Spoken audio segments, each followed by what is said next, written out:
एक गांव में रंगैया उसके पत्नी रमणम्मा के साथ और रंगैया उसकी पत्नी रत्नम्मा के साथ अगल बगल घरों में रहते थे।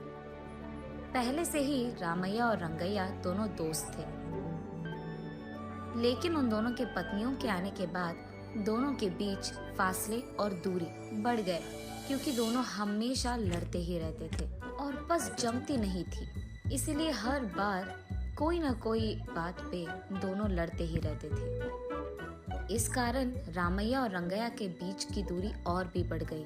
दूसरी तरफ रामैया और रंगैया दोनों को रोज की कूली का काम ना मिलने के कारण अब ऐसी स्थिति आ गई है कि दोनों को खाने के लिए भी पैसे नहीं थे। इसलिए रामैया उस गांव के जमींदार के घर जाकर, साहब नमस्ते साहब।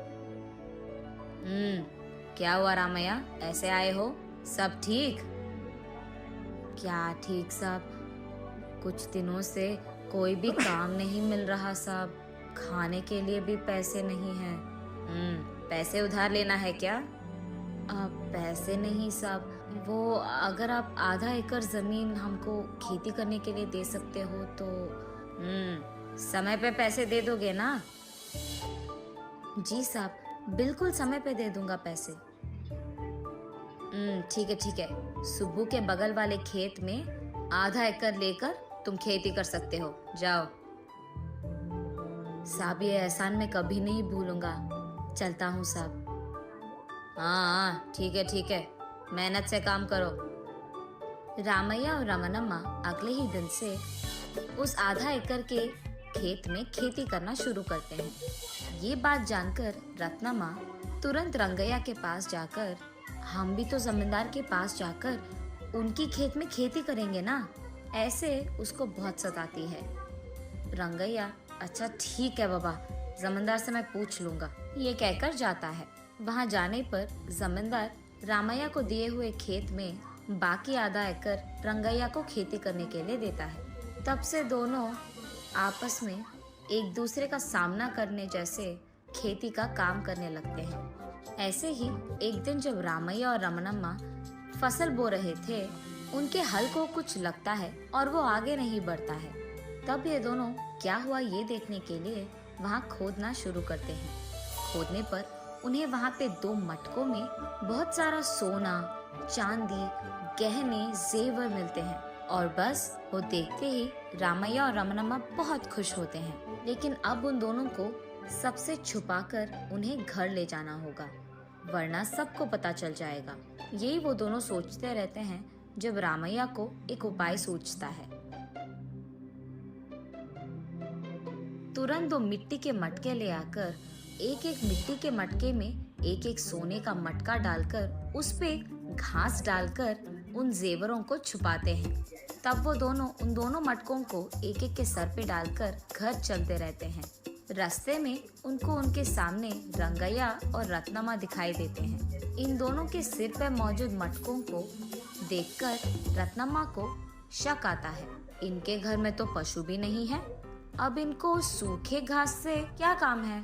ऐसे कहती है रत्नम्मा रंगैया से।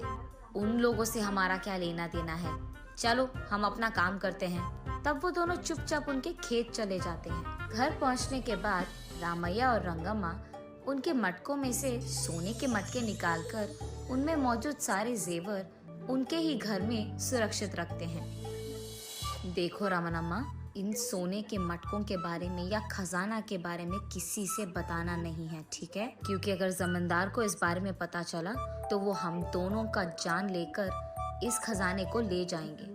हमें फिलहाल इस खजाने को कुछ दिन यहीं पे छुपा कर रखना होगा। अगर हम इनको एक ही बार में तुरंत बेच देंगे या अचानक हमें पैसे मिल गए तो लोगों को हम पे शक आएगा और हम पकड़े जाएंगे, ऐसे कहता है। ठीक है जी, जो आप कहे। ये कहकर उस रात वो दोनों बहुत चैन से सोते हैं। अगले दिन रामैया और रंगैया के खेत जाने के बाद रत्नम्मा उसके घर में कचरा पूरा लेकर रमणम्मा के घर के सामने फेंक देती है। ये देख रमणम्मा, तुमने तुम्हारे घर का कचरा मेरे घर के सामने क्यों डाला है? अपने ही घर के सामने डाल सकती थी ना। हाँ, तुम्हारे घर के सामने मैंने कहाँ डाला? तुम्हारा घर तो कहीं और है। ये सब तुम्हारे बाप का दिया हुआ है क्या? या फिर ये सोच रही थी कि ये सारा गांव तुम्हारा है? हैं? एक तो तुमने कचरा मेरे घर के सामने डाला है और ऊपर से मेरे पे इल्जाम लगा रही हो। कितनी घमंडी हो तुम। हाँ, वैसे भी तुम्हारी छाया भी हम पर ना पड़े, इसीलिए मैं अपने घर के चारों ओर बाड़ लगा दूंगी। अच्छा, खाने के लिए तो पैसे है नहीं, लेकिन बाड़ लगाई कि बाड़। आई बड़ी, किसको नहीं है खाना?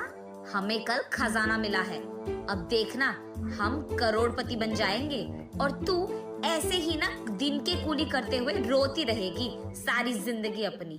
ये कहकर रमनमा गुस्से में अपने घर के अंदर चली जाती है। अच्छा, तो ये बात है। उस दिन जब ये दोनों सूखी घास के साथ घर जा रहे थे तभी मुझे शक आया था। तब जलन के साथ जल्दी घर के अंदर चली गई थी रत्नमा। शाम को जब रंगैया उसके घर लौटा था, रत्नमा जो कुछ भी हुआ उसे बताती है। उनके सोने के मटके के बारे में कल जमींदार को बता के देख लेंगे। सो जाओ। यहाँ रमनमा भी रामैया को जो कुछ भी हुआ बता देती है। तब रामैया ऐसे सोचता है, औरत के मुंह में तो बीज जितना बात भी नहीं छुपता। मैंने कैसे सोच लिया कि ये खजाना के बारे में चुप रहेगी। हाँ, ये तो मेरी गलती है। बाहर वो यही कहता है,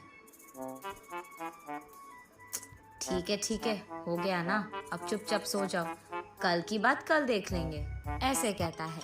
उस रात रमनमा के सो जाने के बाद अब तक तो सबको बात फैल चुकी होगी और जमींदार कल शायद मेरे घर भी आ जाएगा और पंचायत रहेगा। इसीलिए वो उठकर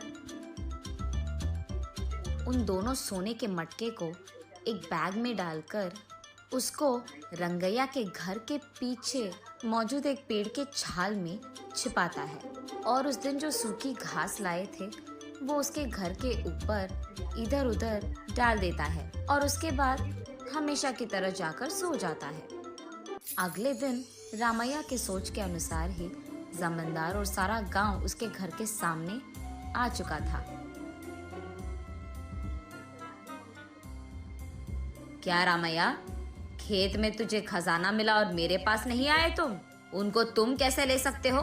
वो तो मेरा है, उन पे तुम्हारा क्या हक है? अरे रे, ऐसा कुछ नहीं है साहब, अगर मुझे खजाना मिला तो मैं आप ही के पास सीधा आता। ये तो रंगैया और रत्नमा की चाल है, बस गलत फहमियां फैला रहे हैं। अगर तुम दोनों को कोई खजाना नहीं मिला तो उस दिन तुम दोनों मटके में सूखी घास क्यों ले जा रहे थे? उसी मटके में तुम दोनों खजाना घर लाए थे, मुझे पता था। अच्छा, मुझे गुस्से में ऐसा बोलना ही नहीं था। अब ये सारा खजाना इनका हो जाएगा और हम क्या करेंगे? ऐसे मन में सोचते हुए वो बहुत दुख होती है। साहब, वो घास तो मैं बारिश के मौसम में छत से पानी ना निकले इसीलिए लाया था। ये लीजिए, देखिए आप। ये सब नहीं, तुम्हारा घर अगर पूरा ढूंढ लेंगे, रंगैया, रत्नमा, तुम दोनों जाकर इसका घर पूरा ढूंढ के आओ। जमींदार का आदेश सुन दोनों तुरंत घर के अंदर जाकर पूरा घर छान मारते हैं और यहाँ दूसरी तरफ रमनमा को चिंता होती है कि उसका सारा खजाना अब हाथ से निकल जाएगा। रंगैया और रत्नमा चुपचाप बाहर आते हैं। घर में तो कुछ नहीं मिला साहब, ऐसे कहते हैं। पूरा गांव ढूंढेंगे लेकिन उनके खुद का घर नहीं। यही योजना बनाकर रामैया ने खजाने को उनके घर के बरामदे में छुपाया था। वो खुश था कि उसका उपाय काम कर गया। ठीक है, जो हो गया सो हो गया। आगे से ऐसा कुछ मिला तो सबसे पहले मेरे पास आओ, समझे? आपस में ऐसे झगड़ना बंद करो, जाओ। ऐसे कहकर सबको वहाँ से भिजा देता है जमींदार। सबके जाने के बाद रमनमा रंगैया से ऐसे पूछती है, अरे रे, ये क्या है जी? हमारे पास तो इतना खजाना था, अब कुछ नहीं है। क्या किसी ने हमसे वो सब चुरा लिया या वो सब मेरा वहम था? तुम चिंता मत करो, उस खजाने को जहाँ रहना है वहीं पे है। उनके बारे में भूलकर तुम बस अपना काम करो। ये कहकर खेत चला जाता है रामैया। उसके कुछ दिन बाद रामैया को उसका फसल हाथ में आता है और ठीक तभी पेड़ के छाल से खजाना थोड़ा निकालकर फसल के साथ ही बाजार में सोने को भी बेचकर और उन आए हुए पैसों से वो एक घर बनवाता है। दूसरी बार फसल जब उसके हाथ आता है और थोड़ा खजाना बाहर निकालकर बाजार में फसल के साथ ही सोने को भी बेचता है। उन पैसों से गांव में बहुत बड़ा दुकान शुरू करता है। ऐसे कुछ दिन बाद पेड़ की छाल में मौजूद सारा खजाना बाहर निकालकर उसे बेचकर कार खरीदता है, कीमती चीजें भी खरीदता है। सबको यही यकीन दिलवाता है कि उसका व्यापार अच्छा चलने के कारण ही वो इतना अमीर बन पाया है, ताकि किसी को उस पे शक ना आए। ऐसे